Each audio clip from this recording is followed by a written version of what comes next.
Assalamualaikum, selamat pagi. Apa khabar Malaysia? Bersua kembali kita satu lagi episod baru hari ini, edisi hari Khamis 26 Januari 2023. Semoga semuanya sentosa bersama-sama dengan kami pagi ini di Apa Khabar Malaysia. Saya Chedi dan juga Helena pagi ini. Betul, senyum segar di Apa Khabar Malaysia. Dan hari ini kita nak bersama-sama membincangkan tentang beberapa perkara. Dan sebelum itu kami nak sampaikan kepada anda beberapa berita yang ada dalam portal bernama, antaranya Perak dikatakan adalah antara destinasi pilihan penggambaran bagi mereka yang terlibat dalam industri seni. Dan Fellow Pendidikan Tamu Pertubuhan Seni Kayangan Perak PESCAP Muhammad Rafi Jafrani 41 tahun berkata suatu produksi boleh mendapatkan kemudahan yang baik di negeri Perak ini tanpa perlu berbelanja tinggi untuk menjalankan penggambaran. Lebih-lebih lagi apabila industri ini telah dinaikkan oleh Allahyarham Muhammad Khalid, antaranya kalau kita lihat Zombie Kampung Pisang, Hantu Kak Limah Balik Rumah merupakan antara filem betul yang menggunakan kampung-kampung warisan di Perak sebagai lokasi penggambaran. Dan tahun lepas sahaja banyak produksi filem yang telah datang ke negeri Perak untuk menjalankan penggambaran dan juga mereka mencungkil bakat-bakat yang ada di negeri Perak ini. Dan katanya juga negeri Perak juga telah pun memberi kerjasama kepada produksi-produksi filem ini untuk menjalankan inisiatif dari Jabatan Kesenian dan Kebudayaan menganjurkan kelas bimbingan seni budaya untuk kanak-kanak dan remaja. Dan bagi anda yang berada di Kuala Kangsar, jangan lupa untuk sekiranya anda lapang pada malam ini, bolehlah menghadiri pementasan Ratu Gambus Padang Cangkat di Auditorium JKKN Perak malam ini. Dan ia menggabungkan elemen kesenian tradisional, muzik, tarian, lakonan dan mengangkat kesenian kedaerahan di Kampung Padang Cangkat, Kuala Kangsar. Dan kalau anda nak lagi informasi dapatkan PAS dan segalanya, anda boleh saja hubungi 0175780294 ataupun 0132802884. Itu cerita di Perak, Chat. Sebenarnya bercerita tentang tempat maupun destinasi dekat Malaysia ni, sebenarnya banyak tempat-tempat cantik. Setiap negeri ada keunikan dan kecantikannya yang tersendiri. Itu untuk sebelum kita melihat ke negara luar, apa kata kita melawat negara kita sendiri yang cantik dan indah ini. Okey, baiklah kita beralih ke cerita yang seterusnya.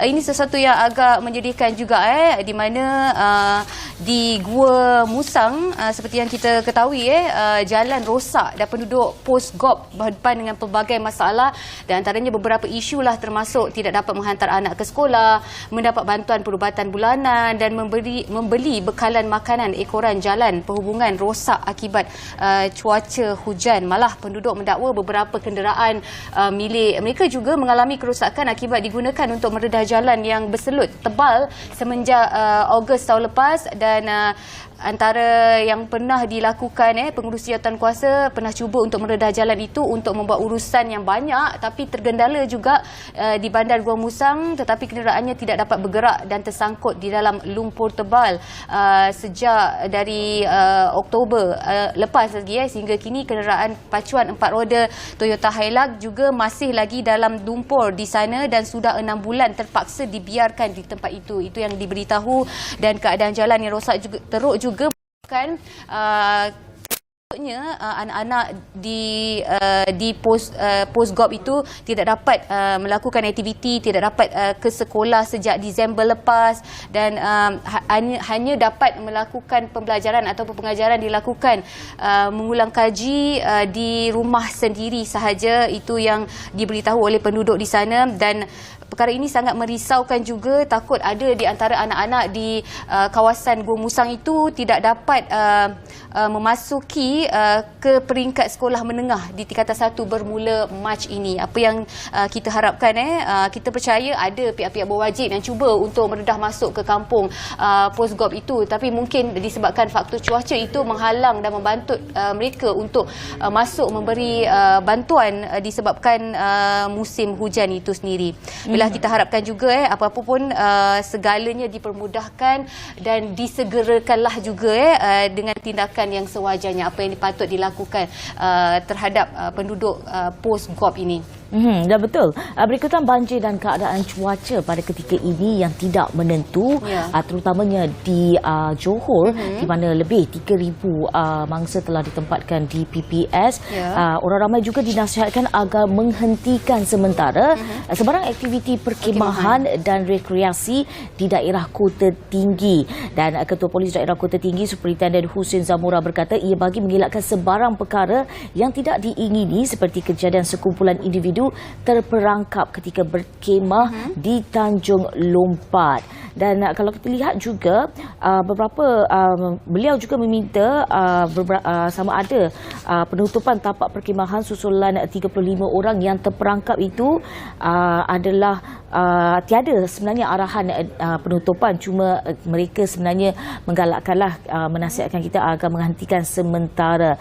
Dan semalam Ketua Balai Bomba dan Penyelamat Penawar Masri Ibrahim dilaporkan berkata pihaknya menerima panggilan kecemasan berhubung kejadian sekumpulan individu terperangkap di tapak perkemahan itu pada 2.19 petang.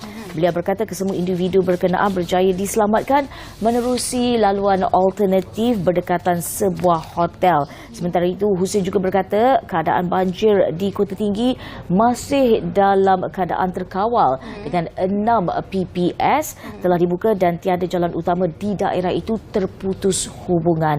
Itu sedikit sebanyak tentang perkembangan banjir di Kota Tinggi. Dan kita harapkan jugalah kita cakna dengan perkembangan terkini khususnya keadaan cuaca sekarang, dan kalau boleh kita elakkanlah bercuti ataupun melakukan sebarang aktiviti ke tempat-tempat yang berisiko untuk kita terkena bencana. Betul. Baiklah, banyak lagi berita-berita yang akan kami kongsi sama, tapi menerusi dari bilik berita ataupun anda boleh dapatkan di portal bernama.com. Tapi sebelum itu, apa kata kita tengok dulu ramalan cuaca dari Jabatan Meteorologi Malaysia untuk hari ini. Silakan.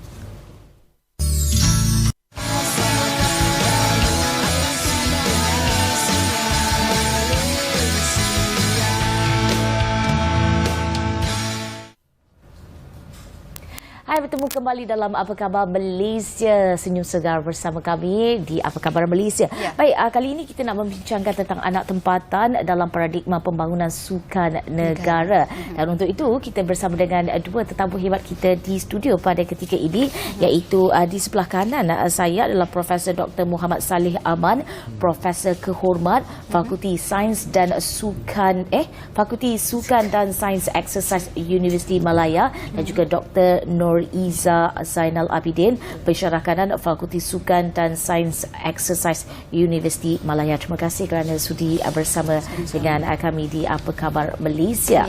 Okey, kita teruskan dengan mungkin nak terus bertanyalah macam mana perkembangan sukan di Malaysia setakat ini, terutama dari aspek latihan dan juga pembangunan sukan itu sendiri. Selepas COVID-19, tempoh COVID-19 ini, kita dapati program latihan sukan dan pembangunan sukan mula mengorak langkah semula. Dan kementerian, agensi-agensi sukan sekarang ni mula membangunkan latihan secara mengikut kaedah-kaedah mereka. Boleh saya kata yang mereka mula mempunyai pengetahuan baru, kaedah-kaedah baru. Cuma mungkin mereka beri perhatian tentang perancangan jangka pendek dan perancangan jangka panjang. Dan dari segi pembangunan, bagi saya keseluruhannya adalah juga sederhana, dan saya mengharapkan supaya pengurusan sukan ataupun perkembangan sukan kita ini mula pergi ke akar umbi, membangunkan bawah 12 tahun, bawah 15 tahun, bawah 18 tahun, dan bagi kami dari Universiti Malaya, kita akan memberi tumpuan bukan sahaja kepada atlet tetapi kepada pengurus sukan, pentadbir sukan dan pemimpin sukan. Okey, dan tadi Prof ada kata tentang perancangan jangka pendek dan juga jangka sederhana juga panjang. Pada ketika ini, apa yang boleh dijalankan untuk jangka pendek, jangka sederhana dan juga jangka panjang untuk pembangunan sukan di Malaysia ini? Untuk jangka pendek, contohnya seperti program-program podium, podium olahraga contohnya. Mereka memberi tumpuan kepada mungkin 10 hingga 20 atlet sahaja, dan mereka akan dibawa ke pendedahan pertandingan ke luar negara. Dan contohnya bulan puasa akan datang ini, pasukan podium olahraga negara akan dibawa ke Australia. Tapi untuk jangka panjang, sebaik-baiknya contohnya seperti sukan olahraga ini, mereka pergi ke kampung-kampung, ke desa-desa, mencari bakat dan mula mengadakan latihan-latihan kepada anak-anak yang kecil-kecil ini, supaya 15 tahun, 20 tahun akan datang, mereka juga akan dapat mewakili negara. Itu jangka panjang. Tentunya banyak perancangan ada yang mungkin perancangan itu lebih banyak, tapi kita juga mementingkan aspek prasarana itu sendiri. Prasarana sangat penting. Bagaimana kalau atlet maupun kita punya atlet-atlet negara ini untuk buat latihan, kalau prasarana kita juga kurang memuaskan. Jadi doktor memandang bagaimana prasarana, sejauh mana kehebatan prasarana negara kita ini sendiri untuk berdaya saing ke luar negara. Okey, untuk perkembangan development prasarana atau fasiliti sukan, I think di Malaysia tentunya kita lihat perkembangannya sangat baik, sangat pesat. You can see banyak sekarang even padang sintetik, padang bola sintetik yang banyak dibangunkan, either government ataupun kementerian mahupun private companies, ya, sebab kita nak bagi lebih banyak peluang penglibatan, sama ada high performance athlete ataupun akar umbi, macam yang Prof cakap tadi. Daripada akar umbi tu you can see all the small leagues, little leagues, ya, kanak-kanak umur under 4, under 10, under 12. So ini adalah semua sumber-sumber kita yang kita nak salurkan kepada national team in 10 years time, 15 years time, ya. So penglibatan ini sangat penting sebab bila fasiliti sangat banyak, it is maintained well, kita perlu juga penyelenggaraan yang baik. Jadi penggunaan itu lebih banyak dan lebih ramai atlet yang kita boleh hasilkan. Okey, Dr. Izzah, bercakap tentang akar umbi ini, mencungkil bakat daripada akar umbi ini, sejauh mana kita di Malaysia ini agresif untuk melakukan pencungkilan bakat ini? Terutama tadi Dr. Izzah kata bawah 4 tahun juga kan? Mungkin boleh komen sikit tentang tu. Yang to my knowledge lah, ya, futsal, a few popular games lah, sukan-sukan popular, futsal, bola sepak, badminton, memang they have a very huge peserta yang nak menceburi sukan ini, especially daripada sokongan ibu bapa, sokongan sekolah, sokongan guru-guru, because of course sekolah pun nak menaikkan nama sekolah, dia nak ada atlet yang wakil sekolah, daerah, negeri, ya. So bila banyak yang kita boleh salurkan, jadi memang banyak akademi sukan dari peringkat yang sangat kecil, even bowling juga. Actually kalau you tengok di bowling alley, memang ada yang league untuk kanak-kanak. Memang kita boleh lihatlah comel-comel kecil-kecil je dah pegang bola pun I think besar dia je kan. So I think that's interesting untuk kita lihat perkembangan. Of course sukan-sukan ini sukan popular. Kita perlu juga lihat perkembangan sukan-sukan yang kurang popular. Mungkin macam sukan softball, sukan yang mungkin petang pun dah meningkat, tapi more to adult player, atlet yang lebih prestasi tinggi. Jadi mungkin kita pun perlu lihat sukan-sukan yang kurang popular ni untuk dibangunkan juga. Okey, menyentuh sukan yang sebelum membangunkan sukan-sukan yang popular ini juga, kita pastinya balik ke akar umbi dari segi struktur pentadbiran organisasi itu sendiri. Mungkin kalau nak menggalakkan anak muda ataupun anak tempatan khususnya nak bergiat aktif dalam sukan itu sendiri, adakah perlu diletakkan tenaga orang muda dalam struktur organisasi sukan dalam pembangunan negara khususnya? Bagaimana Prof? Saya dapati, saya fikir pun begitu juga.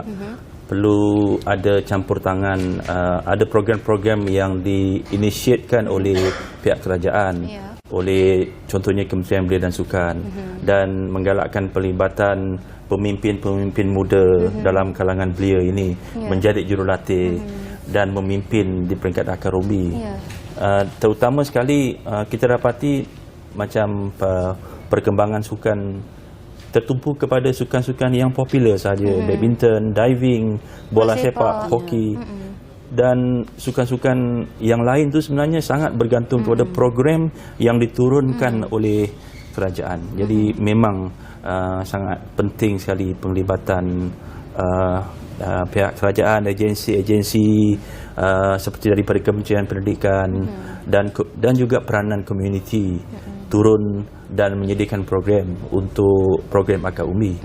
Tapi bila menyentuh tentang prasarana tadi, saya rasa saya daripada kajian Indeks Belia Sukan Malaysia tahun 22 mendapati bahawa kita di Malaysia ni tidak ada isu prasarana, tidak ada isu fasiliti sukan. Tidak ada isu tidak cukup. Lee Chong Wei, seorang atlet ternama Pandarela Rinong, membuat latihannya di Bukit Jalil. Dan begitu juga sukan-sukan yang lain, bowling, kita hoki, kita ada AstroTurf, kita ada Bukit Jalil, Stadium Melaya. Jadi cuma sekali lagi ianya tertumpu pada sukan-sukan yang popular. Jadi pada saya prasarana bukanlah penentu kuat melahirkan atlet yang berdaya saing, tetapi prasarana ini adalah faktor yang mendukung kejayaan. Bukanlah dia faktor yang penentu, tapi dia faktor pendukung kepada kejayaan atlet yang berdaya saing. Habis, Profesor, apa yang menjadi faktor penentu kepada pencungkilan bakat-bakat baharu yang berdaya saing ini? Apa yang perlu kita terapkan dan pentingkan? Bagi saya manusia yang berilmu, yang berkemahiran. Kerana itu tumpuan kita janganlah hanya kepada pembangunan atlet. Kita juga beri tumpuan kepada pembangunan pengurus sukan, jurulatih sukan, pemimpin sukan. Dan itulah peranan yang kami mainkan di Universiti Melaya, iaitu dari segi kita menyebarkan ilmu pengetahuan sains sukan, ilmu pengetahuan pengurusan sukan, dan sekarang ini kita memperkenalkan satu program yang diberi nama Sarjana Pentadbiran dan Kepimpinan Sukan. Sebenarnya kita ingin sebenarnya melahirkan insan-insan yang terlatih dalam industri sukan ini.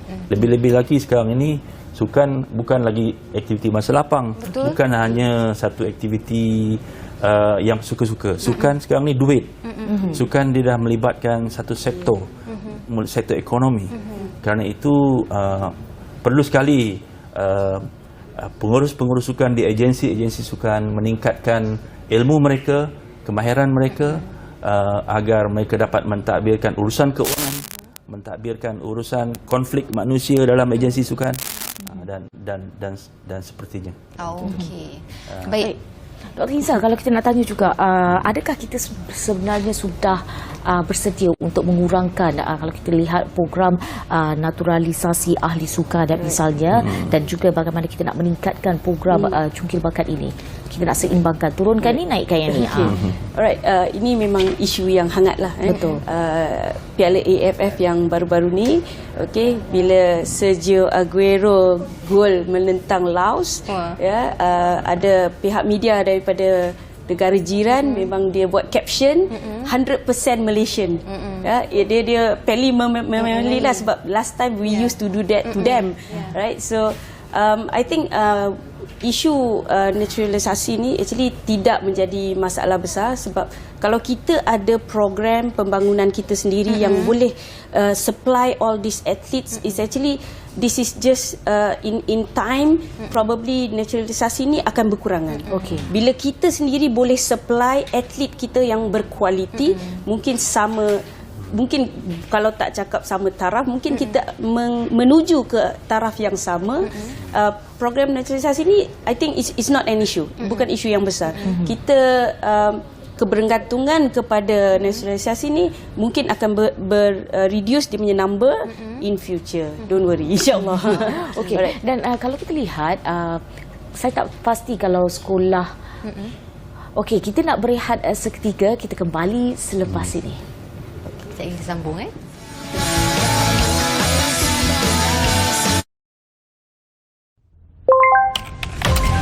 Dalam kita membangunkan aplikasi yang memberi kesejahteraan kepada negara, ada yang menyalahgunakannya. Sejak kebelakangan ini, terdapat peningkatan ketara dalam penyebaran maklumat atau berita palsu yang boleh menimbulkan kekeliruan dan kegusaran di kalangan masyarakat. Ancaman berita palsu tanpa verifikasi sumber, fakta dan maklumat memberi impak serta implikasi negatif kepada rakyat dan negara. Sebarang penyebaran berita palsu akan dikenakan tindakan undang-undang serta didakwa mengikut Seksyen 505 Kanun Keseksaan dan Seksyen 233 Akta Komunikasi dan Multimedia 1998. Denda maksimum RM50,000 atau penjara tidak melebihi 1 tahun atau kedua-duanya dan juga denda selanjutnya setiap hari kesalahan berjumlah RM1,000. Bersama, cegah berita palsu. Sebar fakta, bukan dusta. Tidak pasti, jangan kongsi.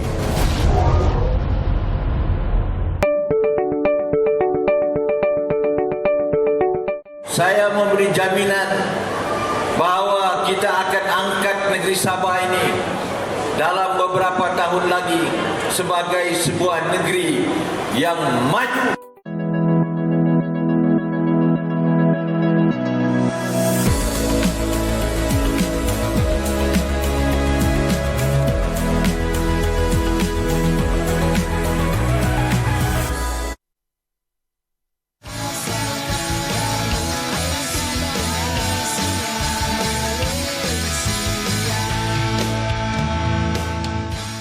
Okey, kembali lagi dalam Apa Khabar Malaysia dan masih lagi membicarakan tentang bagaimana anak tempatan boleh membina ataupun menjadi paradigma dalam pembangunan sukan negara. Baik, sebelum berehat tadi kita bercerita tentang naturalisasi ahli sukan dan mungkin Prof ada sedikit komen tentang naturalisasi ahli sukan di Malaysia ini.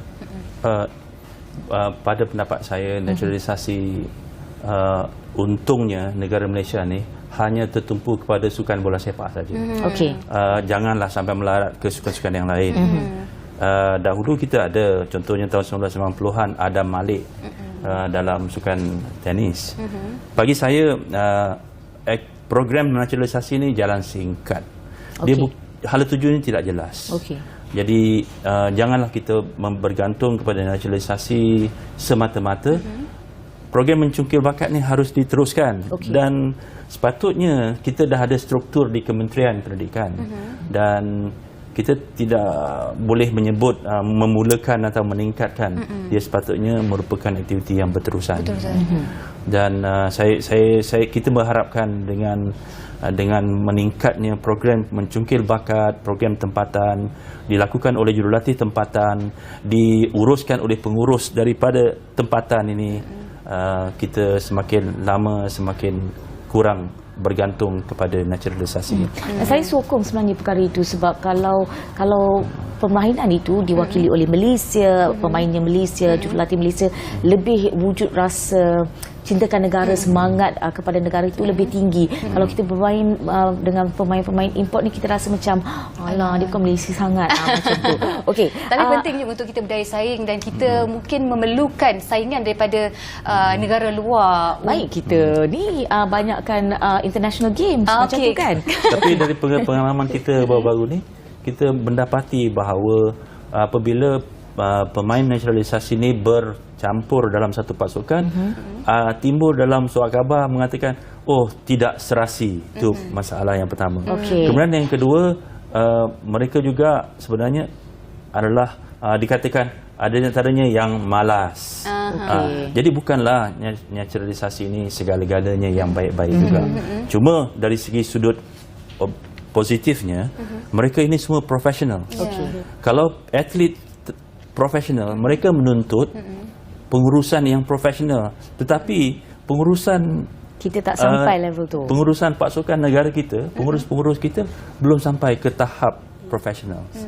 Yang itu yang hendak kita berikan perhatian supaya pengurus pasukan dan pegawai-pegawai mempunyai kelebihan dari segi ilmu pengetahuan, mempunyai kelebihan dari segi kemahiran. Okey. Dr. Iza, kalau kita nak tahu juga, kalau setakat sekarang ni pelajar-pelajar ataupun bakat-bakat baru dicongkil daripada negeri-negeri mereka dan untuk dimasukkan ke sekolah sukan misalnya adalah daripada mungkin berumur 12 tahun. Okey, perlukah kita awalkan umur itu mungkin seawal 7 tahun supaya pembangunan sukan itu lebih dapat ditingkatkan latihan dan sebagainya? Bagaimana pandangan Dr. Iza? Actually banyak memang, as I mentioned before, little leagues, right, memang dah ditubuhkan. I think futsal, bola sepak, badminton, memang daripada umur yang sekecil bawah 5, bawah 10 ya. So kita and sekarang ni dah banyak juga kita tengok entrepreneurship dari segi sukan, sports entrepreneurship, di mana dia buka akademi sendiri. Ya, ini yang kita lihat pelajar-pelajar universiti sekarang, college atau diploma, degree.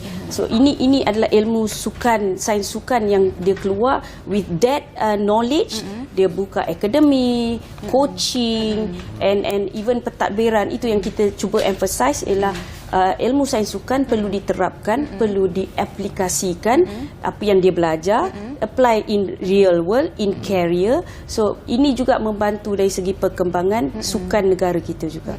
So that's why kalau kita sebut mengenai program-program ini dari undergraduate, degree sehingga ke masters, yang di Universiti Malaya kita perkenalkan ialah kita nak lahirkan lebih ramai pentadbir, lebih ramai leaders, pemimpin sukan, bukan dari segi di Kementerian Belia dan Sukan saja, tapi di organisasi, di persatuan sukan, ya, di klub-klub, even kita cakap di little leagues. They need a very proper and organized management.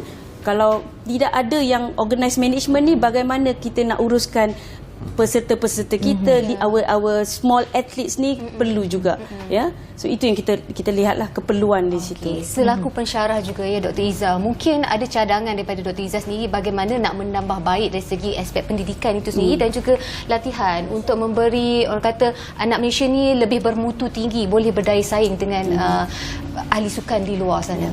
So dari segi kita panggil kita panggil student athlete, ya. So student yang merupakan atlet juga, dan kita ada high performance athlete, Pandalela Renong, ini semua adalah bekas pelajar kita, Shalin Zulkifli, Minarwan Nawawi. So semua ni adalah bekas atlet kita. So we don't see bukan masalah you atlet tapi you tak boleh sambung pelajaran. Dan bukan saja pelajaran sehingga peringkat degree saja, peringkat masters juga boleh. So kita juga ada divers lain seperti Pandalela Renong, ya, so seperti Brian Nixon. So kita ada ramai kita punya graduan yang menunjukkan this good qualities yang kita nak lahirkan. Okey, baiklah, itu saja masa yang kita ada untuk berbincang tentang anak tempatan dalam paradigma pembangunan sukan negara. Terima kasih Prof. Dr. Muhammad Saleh Aman dan juga Dr. Nur Iza Zainal Abidin atas kesempatan dan berkongsi tentang perkara ini. Dan kita sebelum kita berehat seketika, kita nak lihat tentang satu video mengenai baby hatch, iaitu cara untuk membendung jenayah pembuangan bayi di Malaysia. Saksikan. Kes pembuangan bayi bukanlah sesuatu yang baru kita dengar. Namun, tidak dinafikan kes-kes sebegini dilihat semakin berleluasa. Menurut statistik, lebih daripada 100 bayi dibuang setiap tahun dan ini menyebabkan banyak kehilangan nyawa bayi-bayi yang tidak berdosa. Terdapat satu inisiatif yang dijalankan pihak kerajaan dan swasta dilihat membantu dalam membendung jenayah pembuangan bayi. Ianya adalah melalui kaedah baby hatch. Memasuki era digital, kemudahan baby hatch turut dinaik tarafkan seiring dengan teknologi terkini untuk keselesaan dan keselamatan bayi. Kru Apa Khabar Malaysia berpeluang untuk mengunjungi dan melihat sendiri kemudahan baby hatch di Yayasan Orphan Care yang terletak di Petaling Jaya. Baby hatch tempat selamatkan baby dari dibuang. Bermakna mereka yang datang kepada kami, sama ada mereka hamil, minta bantuan ataupun mereka dah lahirkan, takut, dan yang paling-paling yang ketiga, maknanya mereka sangat takut tak nak jumpa siapa-siapa, mereka boleh letakkan bayi dengan selamat di baby hatch. So bukan tempat buang bayi, maknanya orang yang datang kepada kami ni adalah mereka yang ada common sense, mereka nak selamatkan bayi mereka.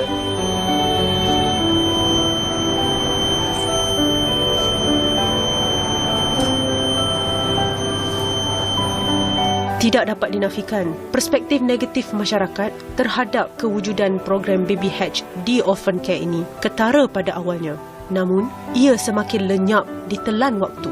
Cabaran yang dilalui oleh NGO seperti orphan care termasuk pekerja-pekerja sosial bukanlah mudah yang disangka kerana ia perlu melalui pelbagai masalah dan birokrasi dari pelbagai pihak demi menyelamatkan satu nyawa. Harapan kami tidak ada pembuangan bayi di luar. Maknanya bayi-bayi yang tidak bernasib baik yang hamil di luar rancangan ini boleh datang kepada kami supaya kami boleh pantau dapat mengurangkan kes pembuangan bayi di luar. Jadi dengan letak bayi di orphan care bukan buang baby. Selain itu, orphan care juga bekerjasama dengan beberapa buah pusat anak yatim dan hospital bagi mempermudahkan mereka dalam sesi menyelamatkan lebih banyak nyawa. Segalanya bagi memberi kehidupan yang lebih baik buat mangsa. Masih berperi kemanusiaan. Ukapannya sesuai untuk diberikan kepada mereka yang ingin menghantar zuriat ataupun bayi di baby hatch ini untuk diselamatkan. Ia bukanlah satu jenayah ataupun satu pengabaian, tapi ia merupakan satu kepentingan untuk bayi tersebut. Tanpa pengetahuan ataupun sokongan daripada masyarakat tentang isu pembuangan bayi ini, semakin banyaklah nyawa yang akan terancam dan isu ini akan menjadi sukar untuk dibendung. Saya Kaizaman dari Bernama TV.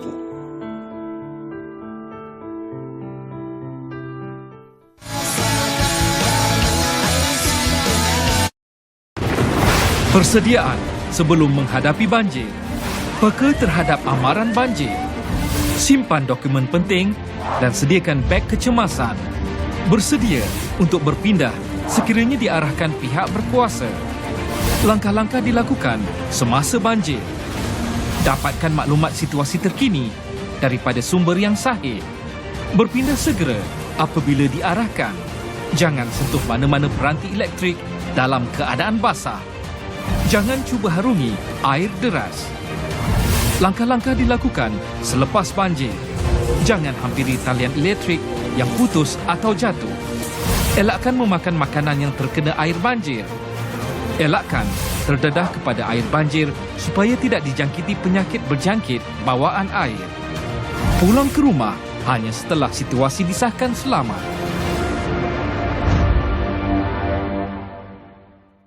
Saya tercari-cari tempat letak kereta. Puas cari tak jumpa-jumpa. Saya tengok jam. Alamak, dah lambat. Barang bini tak beli lagi. Lepas tu, cantik. Ada kosong. Saya keluar, saya kunci pintu, terus masuk pasar raya. Saya pergi rak cari sarden, santan, buah. Yang lain tak sempat, lalu saya keluar. Buka pintu kereta, pasang tali pinggang keledar, betulkan cermin belakang, baru nak start enjin. Sekali nampak abang. Saya buka pintu, alamak. Macam itulah cerita saya. Saya minta maaf ya. Sekarang awak dengar cerita saya pula. Tadi saya pun dari dalam. Lepas tu saya dapat mesej mak saya tenat. Saya pun nak cepat. Saya tak boleh masuk kereta. Macam mana saya nak masuk? Kereta awak halang pintu saya. Saya minta maaf sekali lagi ya. Kenapa? Perkara beginilah yang menyebabkan kami OKU tidak berupaya.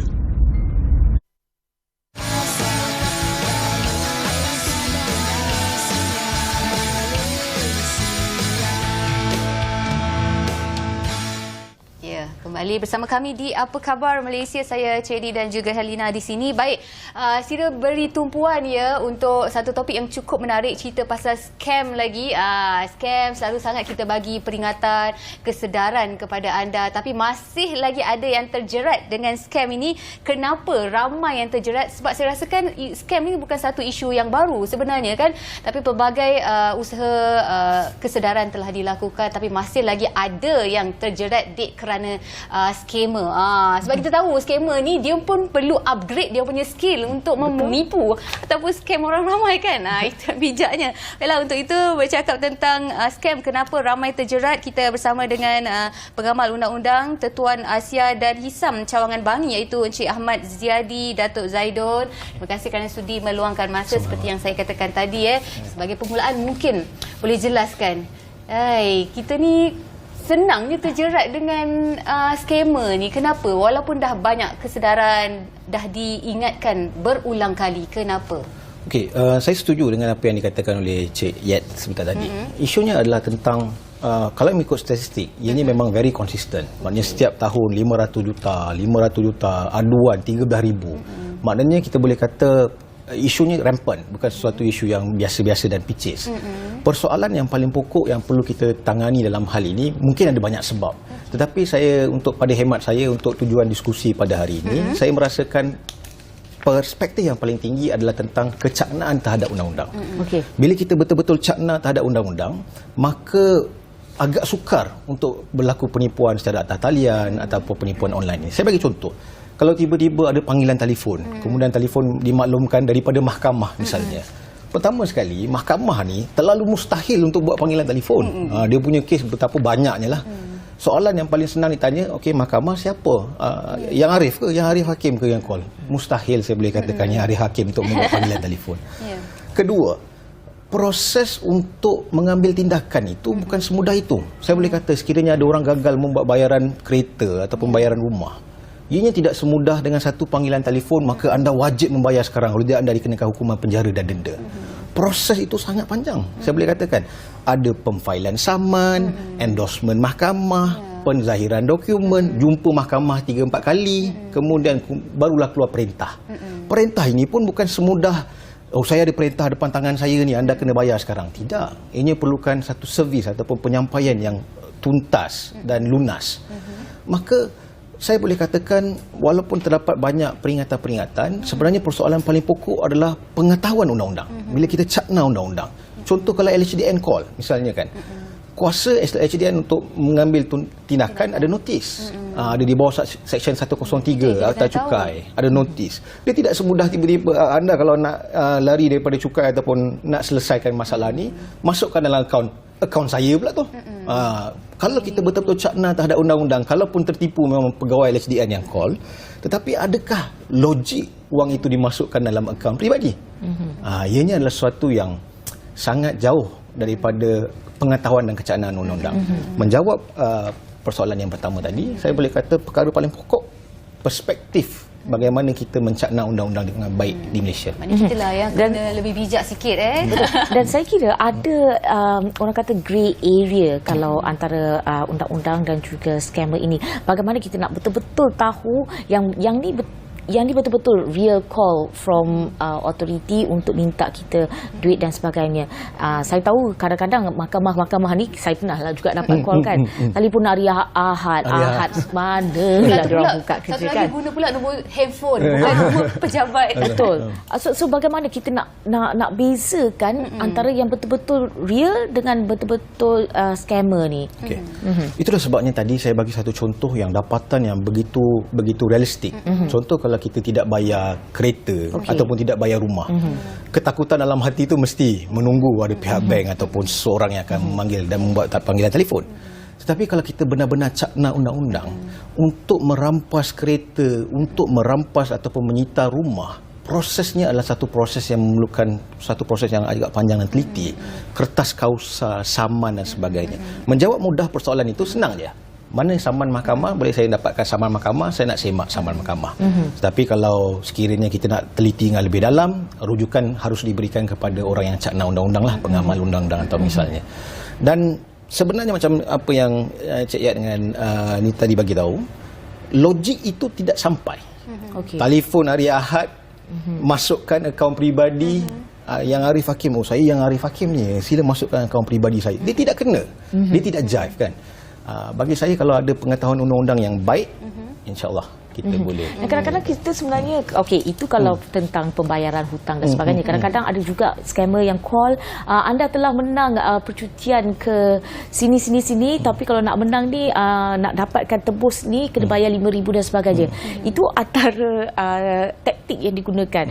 Kalau yang itu bagaimana pula kita nak mengawal ataupun mengurangkan, kadang-kadang kita pun excited dan teruja sebenarnya kan, macamlah kita bernasib baik sangat kan. Tetapi macam mana tu kalau keadaan macam tu? Okey, ini yang menarik. Scammer ni dia bukan orang biasa-biasa. Mereka ini mempunyai satu dapatan fakta untuk memanipulasi sistem. Mereka memang ada satu pattern yang mereka tahu. Mereka pun ada cerapan fakta. Saya percaya mereka punya data itu bukan calang-calang, bukan pitches. Tetapi dua faktor utama yang mereka ambil daripada teori psikologi yang paling mudah ialah greed and fear. Maknanya takut dan tamak. Persoalan yang dikemukakan tadi lebih berjurus kepada, saya boleh kata, business decision ataupun kita keputusan perniagaan. Anda sendiri sebagai satu pihak, undang-undang tidak boleh menghalang anda untuk membuat satu keputusan perniagaan. Contoh, saya bagi contoh mudah. Anda kata tadi, untuk dapat RM10,000 ataupun RM20,000, anda perlu bayar RM5,000 terlebih dahulu. Secara keputusan perniagaan itu anda perlu proses sendiri untuk mengetahui adakah ini adalah logik ataupun tidak. Bagi itu saya set aside ataupun saya kesampingkan daripada undang-undang. Tetapi daripada sudut undang-undang, sebenarnya memasukkan wang deposit ataupun memasukkan mana-mana wang kepada mana-mana pihak tanpa lesen yang sah adalah satu kesalahan. Maknanya tak ada siapa-siapa pun boleh meminta wang deposit daripada anda semua. Tidak boleh. Minta bank, siapa-siapa yang minta wang deposit dan bayaran cagaran mesti ada satu akta yang dibenarkan. Contoh, kalau ejen hartanah, mereka ada Bovia, akta Bovia. Ada kalau in fact jualan langsung pun tak boleh. Deposit, apa-apa deposit yang kita buat, yang kita selalu buat, yang selalu kita buat booking dan sebagainya, sebenarnya tidak boleh. In fact di bawah Seksyen Pemaju Housing Development Act pun menyatakan tidak boleh ambil deposit. Tetapi ini yang dibuat oleh rakyat Malaysia kebanyakannya. Tapi kalau kita benar-benar cakna undang-undang, kita tidak boleh memasukkan apa-apa wang dalam akaun siapa-siapa pun untuk apa-apa deposit. Kadang-kadang kita rasa kita lebih bijak, tapi scammer ni dia lebih bijak sebenarnya, sampaikan kita rasa tiba-tiba kita dah di-scam. Sebenarnya apa yang membuatkan si scammer ni mudah memperdaya kita? Apa sebenarnya? Apa tarikan dia sebenarnya? Okey, kalau mengikut statistik, kalau mengikut cerapan data yang kita dapat, statistik cakupan warga ataupun golongan yang banyak terkena scam ini adalah warga emas. Satu konotasi atau simplifikasi mudah saya boleh katakan adalah warga emas kurang terdedah kepada kecaknaan undang-undang. Itu simplifikasi mudah. Bagi menjawab persoalan itu adalah mereka ini faham undang-undang dengan lebih baik. Dulu saya boleh kata mungkin 3 ataupun 5 tahun sebelum ini, mereka sekadar membuat panggilan telefon, tidak ada saman. Maknanya tidak ada kertas saman. Hari ini baru kertas saman, tiba-tiba ada kertas saman nombor 89345 Mahkamah Zimbabwe dan sebagainya. Mereka ini lebih laju mengadaptasi kefahaman undang-undang ini. Satu sahaja cara untuk menyelesaikan isu ini adalah kita lebih cakna undang-undang daripada mereka. Logik asas, duit tidak boleh dimasukkan kat mana-mana akaun pun. Logik asas. Hatta lebih sukar seorang polis minta amount itu dimasukkan dalam personal account. Perasugut, rasuah. Habislah polis tu kan. So untuk menjawab persoalan itu, saya boleh kata adaptasi ini sungguh laju, pantas. Kita semua sudah tahu, 1 tahun 519 juta, 520 juta amount yang terlibat. Saya boleh kata bilion. So mereka mungkin ada peguam mereka sendiri untuk memastikan mereka cakna undang-undang. So untuk kita memastikan kita boleh menyaingi pengetahuan dan kecaknaan undang-undang itu, kita juga perlu update kita punya facts dan law. Dan perundangan, peruntukan undang-undang di Malaysia dalam jenayah, penipuan dalam talian dan sebagainya, apa yang ada di Malaysia, apa yang boleh melindungi kita sebenarnya? Kalau saya boleh senaraikan ini mungkin 2 hari atau 3 hari kita habis. Tapi peruntukan undang-undang sangat banyak. Saya applaud Malaysia ini mempunyai peruntukan undang-undang yang lengkap, baiklah. Baik, kalau ada pun mungkin penambahbaikan dalam beberapa segi. Tetapi peruntukan undang-undang di Malaysia lengkap. Persoalannya adalah bagaimana kita memahami peruntukan undang-undang. Saya boleh kata Seksyen 411 menguruskan wang curi, Seksyen 420 penipuan, penjara 15 tahun dengan sebatan. Ini bukan sesuatu yang main-main. Tetapi saya boleh katakan antara faktor-faktor yang membuatkan kita tidak cakna dalam isu ini, saya boleh kata, saya bagi contoh. Kita panggil Personal Data Protection Act. PDPA. Maknanya Akta Perlindungan Pengguna Data Privacy. Saya boleh bagi contoh, terdapat banyak section yang boleh diguna pakai di situ. Section 38, 43, 41. Section-section ni adalah kalau saya dah bagi data, saya nak tarik balik data. Kalau saya bagi data, saya nak data ini tak boleh digunakan. Ataupun kalau saya dah bagi data, saya nak data ini disensitifkan. Okey. Saya bagi contoh, kalau kita pergi mana-mana laman sesawang kan kita ada banyak terma-terma kan dalam undang-undang kan, bawah sekali I agree. Kita scroll sampai bawah I agree. Kita scroll sampai bawah I give consent. You pergi membership mana-mana, gymnasium, produk-produk kecantikan, apa, Kowe dan sebagainya. Siapa yang membaca keseluruhan perjanjian tersebut? Saya boleh kata, saya tak pernah nampak ada orang yang bawa pen kemudian ditandakan mana-mana yang tidak dipersetujui. Boleh tak tolong pinda yang ini? Disebabkan kegagalan mencakna ini, saya boleh kata sebenarnya data anda semua digunakan kepada pihak ketiga. Dan scammer ini sangat suka menghidu data. So bila ada data, dia dah tahu anda punya latar belakang, anda tak bayar apa, anda bayar apa, anda subscribe apa. Tetapi kalau anda betul-betul faham section dalam PDPA di tahun 2010, Malaysia ni antara peneraju PDPA yang terbaik di dunia, kita boleh menyelesaikan isu ini. Okey, mungkin kita sebagai generasi baru ataupun orang muda, segalanya di hujung jari untuk kita tambah pengetahuan ataupun lebih memahami tentang ilmu perundangan. Tapi makcik-makcik kat sana, dia mak tak faham ni macam mana nak tahu dengan lebih lanjut pasal ilmu perundangan, scam itu sendiri. Mungkin sedikitlah basic asas daripada Encik Ahmad sendiri untuk kita tahu nak elakkan daripada kita ni di scam. Bagaimana? Menarik. Kita punya perbincangan tentang warga emas ni sangat menarik. Tetapi kita tahu saban hari warga emas sekarang lebih pantas bermain WhatsApp. Pantas grup-grup mereka banyak. Kemudian Facebook, mereka juga ada Facebook dan sebagainya. Mungkin cuma kurang bermain TikTok, itu sajalah. Tetapi saya rasa medium-medium lain mereka masih cakna. Tetapi menjawab itu, untuk saya buat satu rumusan mudah, simplifikasi mudah. Pertama, duit anda tidak boleh dimasukkan ke dalam mana-mana akaun langsung. Ianya adalah tidak dibenarkan oleh undang-undang langsung. Okey, itu pertama. Melainkan ada perintah mahkamah, ada notis dan sebagainya. Itu yang pertama. Kedua, tidak ada siapa-siapa yang boleh memaksa anda memasukkan wang dalam akaun peribadi. Tidak ada siapa-siapa. Hanya pihak-pihak berkuasa sahaja, dan itu pun bukan akaun peribadi. Contoh, saya kata LHDN misalnya, ada satu notis tunggakan. Tetapi akaun itu adalah akaun LHDN bila anda kena. Tetapi kalau anda tak bayar, misalnya kalau anda tak bayar, mereka akan buat tindakan sita dan kita panggil lelong dan sebagainya. Anda tidak akan boleh dipaksa untuk masuk dalam akaun siapa-siapa pun. Ketiga, ini tanggungjawab, saya dapat panggil tanggungjawab masyarakat. Okey, saya boleh katakan anak-anak dan jiran, tetangga dan sebagainya perlu memainkan peranan. Saya boleh katakan yang paling mudah zaman ini, rakan-rakan bijaksana saya yang peguam-peguam semua ni, mereka sangat-sangat aktif dan agresif memberikan perkongsian. Social media, Facebook, TikTok, Instagram dan sebagainya. Cuma tidak berapa menarik lah. Perkongsian undang-undang dan perkongsian artis semasa cukup berbeza. Mana yang lebih menarik. Tapi perkongsian undang-undang ni at least sekurang-kurangnya perlu ada satu ataupun dua figura-figura utama peguam yang anda perlu ikut, dan perkongsian itu sangat-sangat bermanfaat. Antara contoh-contoh peguam yang boleh kita ikut dalam media sosial. Banyak peguam-peguamnya ramai. Saya rasa peguam-peguam bijaksana dalam banyak maknanya dalam Facebook itu sangat ramai.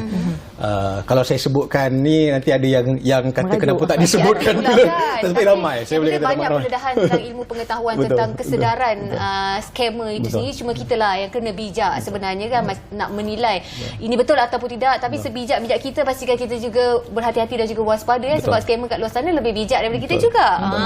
Baiklah, itu saja yang dapat kita kongsikan bersama dengan pengamal undang-undang Ahmad Ziadi Datuk Zaidun dalam menangkis jerat sang scammer. Dan apa yang saya dapat simpulkan, senang saja.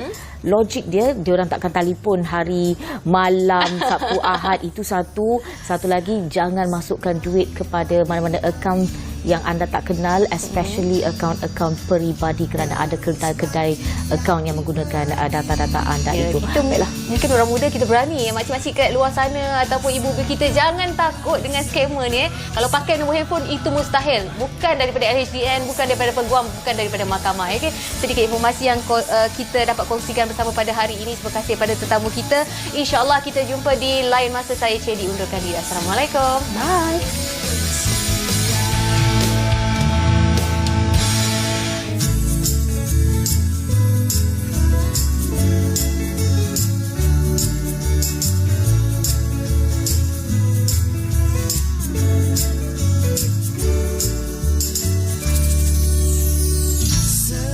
segar di pagi hari.